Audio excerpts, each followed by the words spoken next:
Boa noite a todos. Cá estamos de novo. Desde a semana passada para fazer o nosso Evangelho. Bem-vindos, que Deus nos abençoe, nos ilumine e nos ajude nesta memorização da mensagem de Jesus. Vamos cantar. Página 19. Amigo como poucos,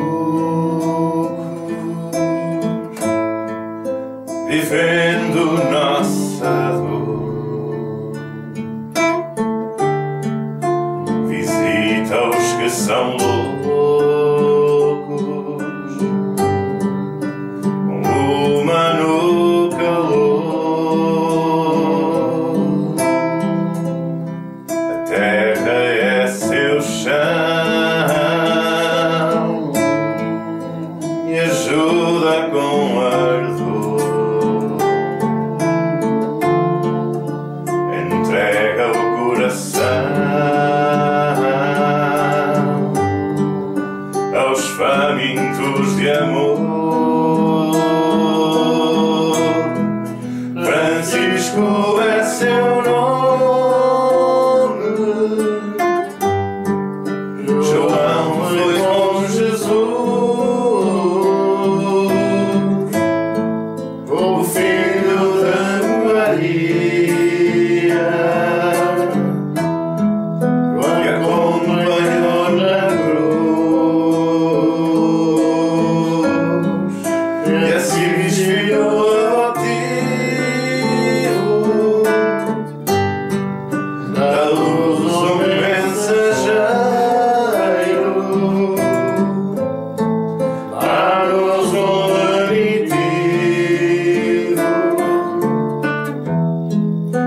irmão e companheiro. Dos pobres foste irmão, dos tristes alegria, dos sós a companhia. O meditar do santo ajuda-nos, amigo, a encontrar a estrada, conhecer a alvorada, em espírito contigo. Francisco, bom irmão, em nome de Jesus, esparge a tua luz pelo nosso rincão, e a Virgem do Rosário, a Mãe te ajudará aos filhos do Calvário. A dor abrandará.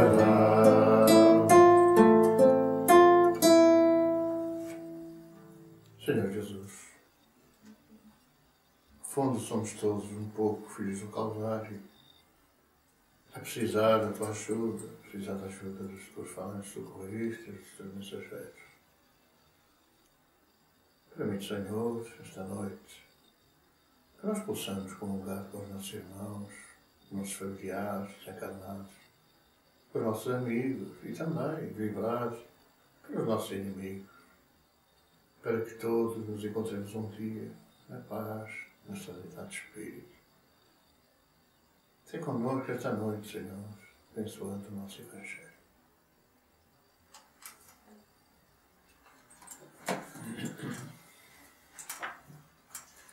Evangelho segundo o Espiritismo, capítulo 2, itens 7 e 8.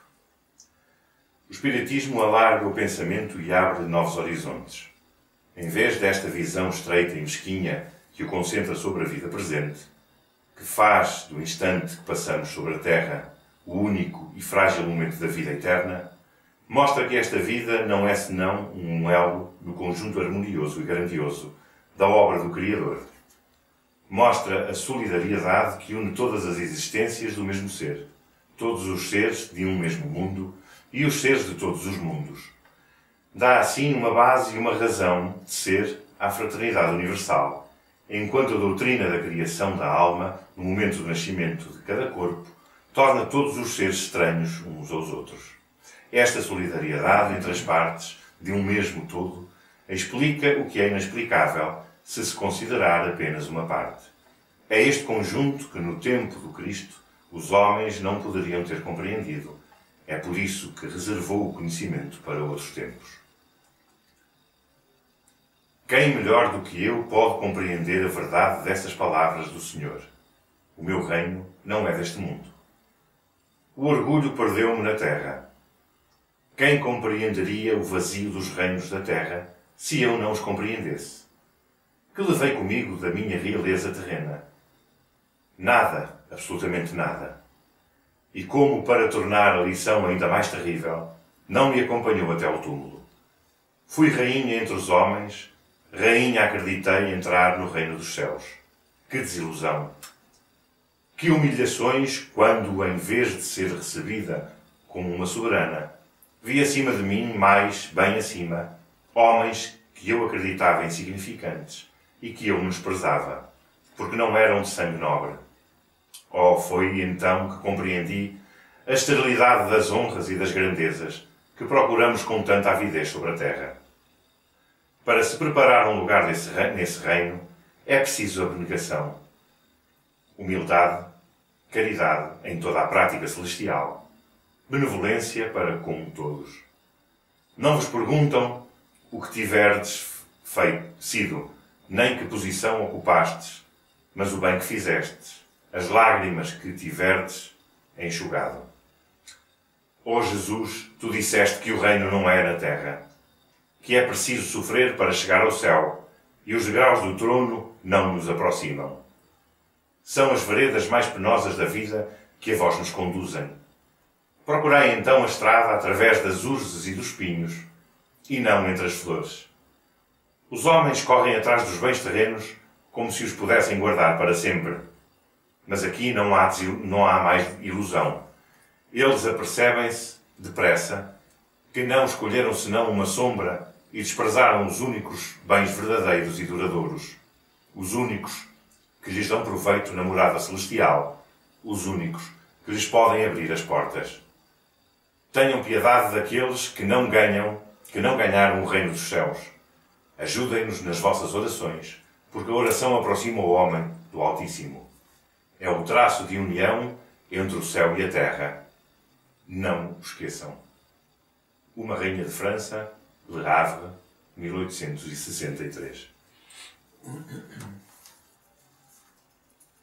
Do livro Vem Comigo, Pensamento. É o sumo da razão, o tudo e o sempre em ti, em nós, porque a expressão do infinito que é Deus. Tudo é pensamento, que posto em marcha vai ao encontro dos alvos ou da razão de ser em nós. No exercício filosófico da vida, ele é amor, paixão, indiferença, raiva, ódio, rancor, animosidade, paz, concórdia, perdão, arrependimento. É tudo. Reflete, todavia, medita sobre se aquilo que te vem à ideia pensar de alguém, se fosse dirigido a ti, te agradaria ou não, se gostarias ou não, se desejarias ou não, se e separa o que seria bom ou seria mau. Nesse exercício diário, propõe-te a arrancar, expulsar, eliminar o que não gostarias para ti, e exteriorizar, praticar, fazer aquilo que te agradaria que fosse feito. Pensar é agir, porque todo o pensamento já avançou na direção do centro de preocupação, e não conseguirá jamais trazê-lo de volta. Se for bom, ser-te-á devolvido na mesma moeda. Se for mau, certamente que voltará com igual intensidade. Escolhe o que é melhor para ti, sem demora. E agora, a continuação daquilo que foi a nossa reflexão da semana anterior, são sempre chamada de atenção para a nossa edificação interior, para o nosso aperfeiçoamento, para o estudo que temos que fazer sobre as lições que Jesus deixou. Ao tempo, temos que analisar que a população era, de uma forma geral, analfabeta, ignorante. Nessa altura, e nós herdamos um pouco de judaísmo, esse estado de coisas, não interessava aos religiosos que o povo fosse esclarecido, soubesse, digamos assim, os meandros da vida espiritual. Desde Moisés, que nós assistíamos a uma manutenção dessa ignorância, só os sacerdotes, só os profetas que trabalhavam junto dos reis, é que tinham acesso a essas luzes, a esse conhecimento. E o povo, em geral, vivia debaixo das orientações e das imposições destes religiosos. Quando Jesus veio e procurou, de alguma forma, esclarecer a lei e tirar o povo da ignorância, mesmo aí se verificou que a esmagadora maioria não tinha forma de compreender a conversa de Jesus, o diálogo de Jesus, os ensinamentos. E muitas vezes ele o referiu.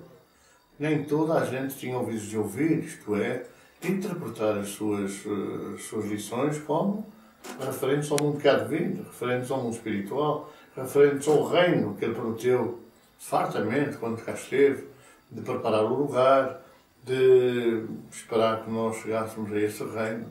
Foram sempre luzes abertas no nosso caminho, mas que a esmagadora maioria não tinha entendimento para isso. Não tinha forma de compreender a linguagem muito profunda que ele aplicava, que ele empregava. Mesmo até os seus discípulos, e mais concretamente os apóstolos, também nem sempre entendiam e questionavam o Mestre sobre determinadas lições que ele passava. E ele teve a oportunidade de referir isso. Quem tiver ouvidos de ouvir, ouça. Quando, referindo-se a João Batista, que havia mandado os seus seguidores ter com Jesus, Jesus perguntou: quem foste ver ao certo? Um homem vestido de roupas delicadas? Mas os homens de roupas delicadas estão nos palácios dos reis. Então que foste ver? Uma vara lançada ao vento? Eu, porém, digo-vos que ele é o Elias que estava para vir. Quem tiver ouvidos de ouvir, ouça. Esta referência do Evangelho de Mateus, no capítulo 11, retrata bem como era o povo ignorante sobre a regresso à Terra, a reencarnação, que à época era conhecido como ressurreição na carne. Não ressurreição da carne. Na carne, ressurgir de novo, novamente, num corpo físico. E ele fez questão logo de dizer, quem tiver ouvidos de ouvir, ouça. Elias voltava na figura de João Batista. Quem tiver ouvidos de ouvir, ouça. E quem não tiver ouvidos de ouvir, bom, continua na sua ignorância como hoje, 2000 anos passados. E a grande maioria ou não compreende, ou é levada a abjurar, a negar tudo aquilo que possa ser evidente, como o regresso à Terra na reencarnação. Porque as religiões ditas de raiz cristã não admitem a reencarnação. A menos que, a pretexto, e vai acontecer, a ciência prove que de facto voltamos à Terra, voltamos a nascer. Mas Jesus disse: o Espírito é como o vento. Ninguém sabe de onde vem, nem para onde vai, referindo-se a Nicodemos, aquele texto de grande profundidade: importa nascer de novo, pela água e pelo Espírito, porque o que é nascido da carne é carne, o que é nascido do Espírito é Espírito. Água e carne, vida física. Então nós temos que nascer de novo na vida física e também nascer de novo para a vida espiritual, para uma modificação profunda e interior, já que o reino da Terra não é o reino que Jesus prometeu na vida eterna, sempre que nós passemos ao mundo dos Espíritos. Então é esta reflexão que nós precisamos continuar a ter. Precisamos de continuar a ter. E procuremos compreender a profundidade dos ensinamentos que ele deixou, sempre vocacionados, sempre voltados para o mundo que há de vir, para o mundo dos Espíritos, onde ninguém engana ninguém, onde a nossa consciência funciona como apresenta Deus em nós. E aí nós não conseguimos esconder nada daquilo que a gente faz.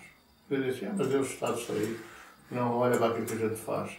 Mas Deus é a nossa consciência, e a nossa consciência não apaga aquilo que nós fizemos, de bom ou de mau. Só que o mal que nos faz sofrer acorda mais rapidamente, desperta-nos mais rapidamente pela dor, porque nós nos vamos recusando a mudar pelo amor. E quando não mudamos pelo amor, seguramente que a dor vai nos obrigar a repensar toda a vida. Então vamos refletir sobre isto e também uns com os outros, os pais com os filhos, procurando esclarecer, abrir os ouvidos para o entendimento que nos dê força para mudar a nossa conduta e a nossa maneira de ser, reformando-nos intimamente. Uma pergunta? Uma pessoa que, portanto, enquanto encarnada, nega e não acredita na vida para além da morte, portanto, no espírito, quando ao desencarnar, poderá continuar essa negação ou será logo esclarecido de imediato? Bom, depende da conduta de cada um, não é? Porque nós conhecemos muita gente que não tem crença nenhuma, que não está ligada a nenhuma religião em particular, que até às vezes nega mesmo a existência da religião, mas a sua conduta é uma conduta reta, uma conduta elevada, uma conduta fraterna, pensa no próximo, pensa no sofrimento dos outros. E, portanto, é uma conduta cristã, acima de qualquer suspeita. Porque há muitos autodenominados cristãos que não têm uma atenção a essas coisas, nem à solidariedade, nem ao sofrimento dos outros, passam adiante. Como o sacerdote ou o levita da parábola do bom samaritano, passam ao lado. Quem quiser vir atrás que socorra. Então, não quer dizer, não é sinónimo de salvação o ter-se adepto de qualquer seguidor de qualquer religião. É a conduta que marca. E há, seguramente, espíritos elevados que na Terra, uma vez ou outra, passaram sem essa crença. Muitas vezes é uma situação cultural. Não têm acesso pela família, não têm acesso pela região onde encarnam, pelo país, ou pela nação, ou pelo povo onde encarnam, e seguramente não receberam essa orientação cristã, essa orientação de mudança de vida, no sentido do cristianismo. Mas são intrinsecamente boas, quer dizer, preocupam-se com o próximo e amam o próximo acima de tudo. E isso é o que Jesus referiu como sendo o maior mandamento da lei, quando perguntaram: amar a Deus sobre todas as coisas e ao próximo como a ti mesmo. É toda a lei e os profetas. Daí que não seja necessário. Eu sou cristão. Desde que se viva o princípio fundamental do cristianismo, a salvação está ao nosso alcance, ou está ao alcance dessas pessoas, e quando acordam no mundo espiritual, rapidamente são despertadas, rapidamente são envolvidas pelos seus amigos, que a reconhecem, e naturalmente retomam uma crença espiritual elevada e seguem um caminho de uma melhor felicidade. Eu não prometeu só para aqueles que são os seus seguidores, porque nós andamos a marcar passo há séculos, andamos a dizer que somos cristãos, depois na nossa conduta nada refere que sejamos mesmo cristãos, é só de boca. Então a realidade é bem outra. Pessoas que se sentam à sombra, como diz o povo, da bananeira, e dizem: agora já sou cristão, agora pronto, vou descansar. Mas não há descanso para quem ama o próximo, para quem está preocupado com o próximo, não há descanso. Agora quando eu falecer, quando eu desencarnar, quando eu morrer, aí eu vou descansar, vou passar umas férias. Não há férias. Quando há dor e sofrimento, não há férias. E Jesus falou que o Consolador, que muita gente acreditava, terminava com a sua crucifixão, e portanto a sua ressurreição para o mundo espiritual, que depois ficavam órfãos. E ele disse: não, eu pedirei outro Consolador, ao Pai que me enviou outro Consolador em meu nome, que é o Espiritismo, que é o ideal. Quer dizer, não é a minha religião, a religião do ar, é a religião do amor. Portanto, não é de ninguém, é de todos. E, portanto, esse Consolador tem que consolar, como é evidente. Esse Consolador lembrará a doutrina de Jesus, que esclarecerá tudo, à luz da racionalidade. E, portanto, é fácil compreender que não é porque se diz, mas é porque se faz, é pela vida que se leva, que nós vamos encontrar mais luz ou menos luz quando ultrapassarmos a fronteira da morte. Vamos então agora preocupar-nos com esta tarefa fundamental, que é a irradiação para os nossos irmãos que sofrem. E não nos esqueçamos que, estando várias famílias a orar em conjunto a esta hora, que nós vamos formar uma cadeia, formar uma quadrícula imensa e vibrar uns com os outros, porque no intervalo das nossas casas, dos nossos lares, seguramente que os nossos irmãos que levam as nossas vibrações passarão pelas casas mais doridas, mais sofredoras, pelos lares a maior desarmonia, e deixarão um toque, um envolvimento de paz e de fraternidade. Então peçamos a Jesus realmente nos fortaleça o espírito, nos ajuda a entender melhor a vida e, fundamentalmente, a criar coragem para podermos ajudar os nossos irmãos. Colocamos nas tuas mãos, Senhor, esta solidariedade e esta vibração. Que os teus mensageiros possam distribuí-la, aumentada seguramente, para as famílias mais necessitadas. Toma a nossa oferta, Senhor. Página 39.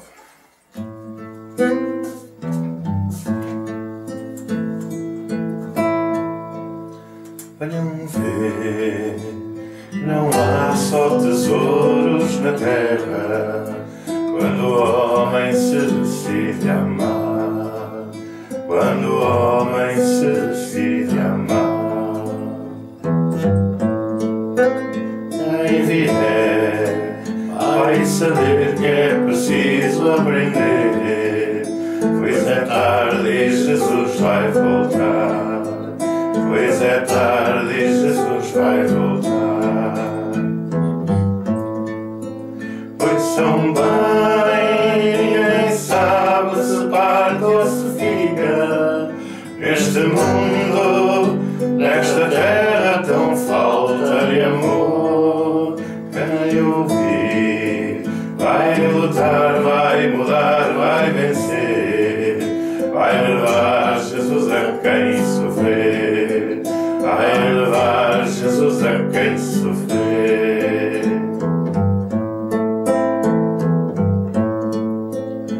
Venham ver que Kardec nos abriu as portas, desbravando a mensagem do além, desbravando a mensagem do além. Quem vier aprender a doutrina do amor vai partir com Jesus para seu lar, vai partir com Jesus para seu lar. Pois são bem tão chegados os finais dos tempos, é preciso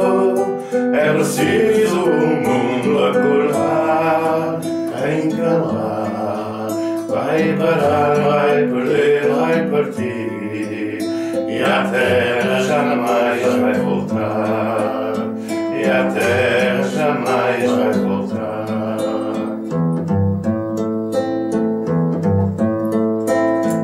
Venham ver, não há só tesouros na terra, quando o homem se decide amar, quando o homem se decide amar, quando o homem se decide amar.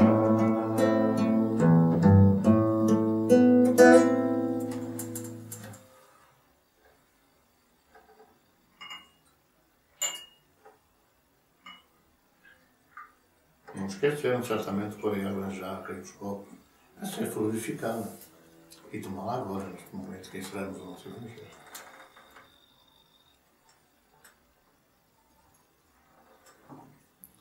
Espero que continuem por alguns minutos e entenderem com o vosso diálogo, criando melhores vibrações para o lado de cada um. Que Deus a todos abençoe, que Jesus nos ilumine e muito boa noite, até a próxima semana, se Deus quiser.